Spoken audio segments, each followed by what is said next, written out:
2025 চনৰ ডিচেম্বৰ মাহত News eighteen Assam north ইষ্টে বহিৰাজ্যৰ পৰা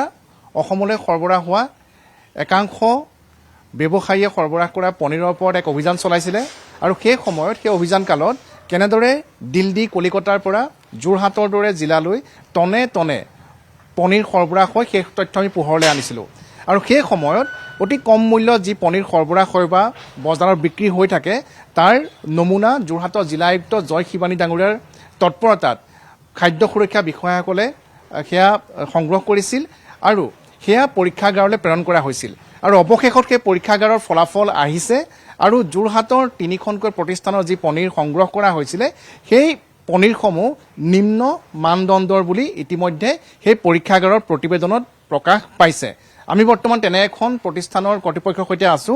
আমি তেওঁলোকৰ পৰা জানিব বিচাৰিম যে যিটো পনীৰৰ কথা ইতিমধ্যে আমি পূৰ্বতেও আপোনাক উল্লেখ কৰিছিলোঁ সেই সময়ত যে যি সময়ত থলুৱাভাৱে উৎপাদিত পনীৰৰ মূল্য 560 টকা বা 580 টকা মূল্যত বিক্ৰী হয় এনেধৰণৰ পনীৰ 380 টকাত বা কিছুমান তাতকৈও নিম্ন মানদণ্ডৰ পনীৰ 280 টকা পৰ্যন্ত দামতো বিক্ৰী হৈ আহিছে যিটো নিম্ন মানদণ্ডৰ নিশ্চয় আপোনালোকে অৱগত হৈছে এতিয়া যে যি প্ৰতিবেদন আহিছে পৰীক্ষাগাৰৰ পৰা ইতিমধ্যে জিলা আয়ুক্ত ডাঙৰীয়াই তদন্তৰো ইতিমধ্যে নিৰ্দেশ দিছে আপোনালোক নিশ্চয় অৱগত হৈছে না মই গমেই নাপাওঁ এতিয়া তুমি কলতহে গম পাইছোঁ অঁ মোৰ এইকেইদিন ঘৰত বিয়া লাগি আছে মই এইবোৰত নাই ঠিক আছে এটা কথা কওক আপোনাৰ এই পনীৰখিনি আহে ক'ৰ পৰা কলিকতাৰ পৰা আহে কলিকতাৰ পৰা হয় আৰু আপোনালোকে কিমান দামত বিকে 380 টকা 400 টকাত বিকো 380 টকা 400 টকা হয় হয় আৰু এই পনীৰ ক'লে ক'লে যায় যে বিভিন্ন হোটেল ইত্যাদি বা উৎসৱ পাৰ্বণ চবেইতো ক্ৰয় কৰে চাগে ইয়াৰ পৰা দোকানৰ পৰা মানুহে লৈ যায় হয় এতিয়া মানুহে এপোৱা আধা কেজি লৈ যায় ঘৰত খায় এতিয়ালৈকেতো কোনো কমপ্লেইন পোৱা নাই হয় কিন্তু এইটো নিম্ন মানদণ্ডৰ বুলি ইতিমধ্যে আমি কোৱা কথা নহয় যি চৰকাৰৰ যিটো গৱেষণাগাৰ তাৰ প্ৰতিবেদনত সেয়া নিম্ন মানদণ্ডৰ বুলি ইতিমধ্যে প্ৰতিবেদন আহিছে আৰু যোৰহাটৰ জিলা আয়ুক্ত ডাঙৰীয়াই যিটো আইনৰ যি নিৰ্দেশনা আছে সেই অনুসৰি ব্যৱস্থা গ্ৰহণ কৰিবৰ বাবে ইতিমধ্যে আগবাঢ়িছে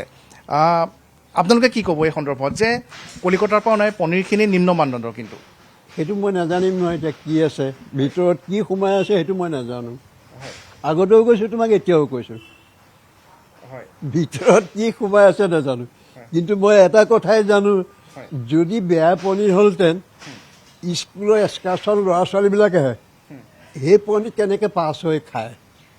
আৰু এবাৰ ল' কলেজত DC গভৰ্ণৰেও এই পনীৰ খাইছিলে এই পনীৰকে মই দিছিলোঁ সেই পনীৰ তেতিয়াওতো পাছ হৈছে তেতিয়াহ'লে আকৌ এতিয়া কি হয় মই কেনেকৈ জানিম কোৱা হয় তেতিয়া নিশ্চয় যি ঠিকাদাৰে যি ঠিকা লয় এনেধৰণৰ খাদ্য যোগানৰ বাবে তেওঁলোকে ক্ৰয় কৰিছিল চাগে পনীৰ হয় নাই মানে যি খানাটো যোগান ধৰে তেওঁলোকে মোৰ পৰাই নিছে নি পেলাই খুৱাইছে তেতিয়াতো কমপ্লেইন নাই এতিয়া কেনেকৈ সেই একেটা পনীৰকে কমপ্লেইন ওলায় মই সেইটোৱে বুজি পোৱা নাই পনীৰখিনি কোৱা হৈছে যে নিম্ন মানদণ্ডৰ চাব ষ্টেণ্ডাৰ্ড অৰ্থাৎ পনীৰত যিখিনি পনীৰ আমি প্ৰটিনৰ বাবে খাওঁ বা পনীৰত যিখিনি উপাদান থাকিব লাগে সেই উপাদানখিনি এই পনীৰখিনিত কম আছে যিটো ভাবি শিশু এটাক এই পনীৰ পিতৃ মাতৃয়ে খুৱাব বা অভিভাৱকে খুৱাব যি ভাবি খুৱাব পুষ্টিৰ বাবে সেই পুষ্টি কিন্তু এই পনীৰখিনিত তেওঁলোকে নেপাব কিন্তু আপোনালোকে বা যি প্ৰতিষ্ঠানে পনীৰ বিক্ৰী কৰে তাত সেইখিনি উল্লেখ থকাটো উচিত যে ইয়াত পুষ্টিৰ পৰিমাণ কিমান 580 টকা বা 560 টকা কিলোৰ যিটো পনীৰ তাতকৈ এই পনীৰটো বহু পৰিমাণে নিম্ন মানদণ্ডৰ কিন্তু এই পনীৰখিনি হয়তো এইখিনি সেয়া পনীৰ তেনেকুৱা নহয় জানো এইবিলাক পনীৰ আপোনাৰ তাৰ পৰা অহা পনীৰ হয় কিন্তু এই পনীৰত যে এই পনীৰখিনিত স্থানীয়ভাৱে উৎপাদিত পনীৰৰ মাজত যিটো পাৰ্থক্য সেই পাৰ্থক্যটো ইয়াত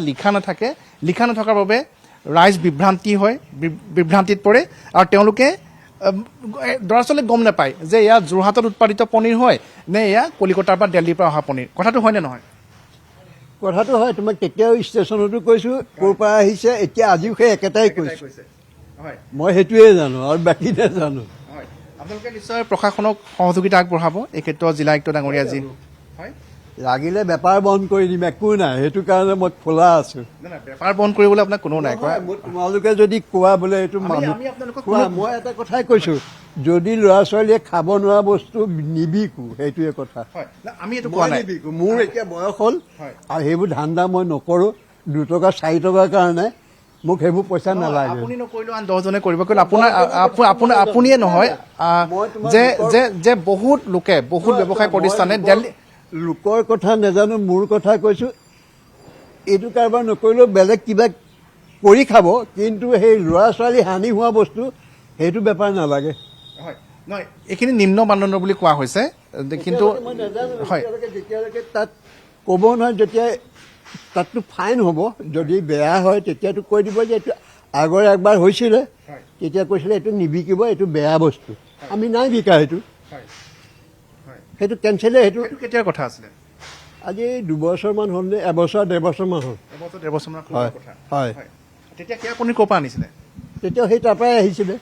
মানে কলিকতাৰ পৰাই আহিছিলে হয় সেইটো কেনেকুৱা পনীৰ এইটো আছিল ড্ৰামত অহাটো আছিলে সেইকাৰণে ড্ৰামৰ পনীৰটো আমি নিবিকো বুলি তোমাক আগৰবাৰো কৈছোঁ আপোনালোকেহে নিবিকে কিন্তু আমি কি আছে তুমি সেইটো লোকক সুধিব মোক নুসুধিব মই নাজানো সেইটো হয় আমি এটা কথা অৱগত কৰিব বিচাৰিছো যে লোকৰ বিষয়ে একোৱেই নকওঁ হয় কোনে ক'ত বিকে কি কৰে ক'ৰ পৰা আনে মই বুজি পাইছো মূল কথাটো হৈছে যে দিল্লী কলিকতাৰ পৰা অসমলৈ টনে টনে পনীৰ সৰবৰাহ হৈ আহিছে সেই পনীৰসমূহ এখেতসকলৰ প্ৰতিষ্ঠানে উৎপাদন কৰা পনীৰ নহয় এতিয়া যিহেতু এই প্ৰতিষ্ঠানসমূহৰ পৰা সেই পনীৰসমূহ সংগ্ৰহ কৰা হৈছিলে পৰীক্ষা কৰা হৈছিলে এওঁলোকক বৰ্তমান যি আইনগত প্ৰক্ৰিয়া তাৰ আওতালৈ আহিছে কিন্তু মূল প্ৰশ্নটো হৈছে যে সেই পনীৰ য'ৰ পৰা আহিছিলে অৰ্থাৎ কলিকতা দিল্লীৰ যি প্ৰতিষ্ঠানে অসমলৈ টনে টনে ৰেল যোগে সেই পনীৰ সৰবৰাহ কৰি আহিছে সেই প্ৰতিষ্ঠানসমূহৰ ওপৰত ব্যৱস্থা কোনে গ্ৰহণ কৰিব যোৰহাট জিলা প্ৰশাসনেই হওক খাদ্য সুৰক্ষা বিভাগেই হওক সেই মূল যিকেইটা প্ৰতিষ্ঠান অৰ্থাৎ যিসমূহ প্ৰতিষ্ঠানে পনীৰ উৎপাদন কৰি আহিছে সেই প্ৰতিষ্ঠানসমূহ যেতিয়ালৈকে নাকি লগাব নোৱাৰে তেতিয়ালৈকে এটা বা দুটা প্ৰতিষ্ঠানে সেই পনীৰৰ বিক্ৰী বন্ধ কৰিলেও ৰাজ্যত লাখ লাখ কোটি কোটি টকাৰ এই পনীৰৰ ব্যৱসায় চলি আছে আৰু যেতিয়ালৈকে মূল য'ত উৎপাদনস্থলী অৰ্থাৎ দিল্লী আৰু কলিকতা সেই স্থানত যেতিয়ালৈকে প্ৰশাসনে খাদ্য সুৰক্ষা বিভাগে তেওঁলোকক নাকি নলগায় তেতিয়ালৈকে কিন্তু এই ব্যৱসায় চলিয়ে থাকিব আৰু উন্নত মানৰ পনীৰ বুলি ৰাইজে সেই নিম্নমানৰ পনীৰ খাদ্যৰূপে গ্ৰহণ কৰিয়ে থাকিব গতিকে এই ক্ষেত্ৰত ৰাজ্য চৰকাৰে এক বিহিত ব্যৱস্থা গ্ৰহণ কৰাটো অতিকৈ প্ৰয়োজনীয় হৈ পৰিছে যোৰহাটৰ পৰা Gautam Bora news 18 Assam north east আপুনি বিচৰা বাতৰি পাব কেৱল নিউজ 18 এপত নিউজ 18 এপ ডাউনলোড কৰিবলৈ স্কেন কৰক এই QR কোড